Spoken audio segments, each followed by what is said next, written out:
Ассалаумағалейкум, құрметті көрермендерім. Баршаңызға қайырлы күн. Қайырлы таң десек те болады. Қазір таңғы уақыт. Тауықтарымызға жем беріп жатырмық міне. Іші ондай салқын емес, жылы. Мінекей. Ыдысын кіргізіп, жемдері біткеннен ыдысты шығарып тастаймыз. Жем беретін кезде ғана кіргіземін тек қана. Мінекей. Қазір су берем. Бірінші жем беріп отырмын. Қазір су берем барлығына. Бір-бірге алып.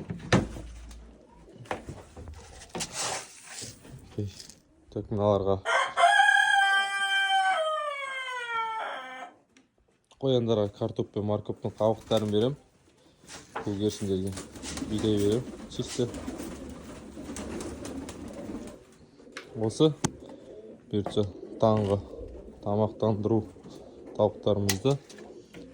Қазір су бергенде мынаны қосып берем.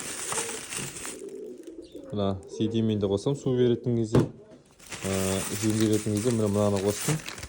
Заробный сушка дейді. Бұл деген тауықтардың жұмыртқа туғызуына көп көмектесетін нәрсе. Мынау витамин, ішінде йод бар, тағы бір демелер бар. Мына сыртында барлығы жазылып тұр. Бұл да тоже жақсы, тауықтарымыздың иммунитетін көтереді. Бұйыртса осыны береміз. Нәтижесін айтатын боламын сіздерге келесі видеода. Все, давайте, достар.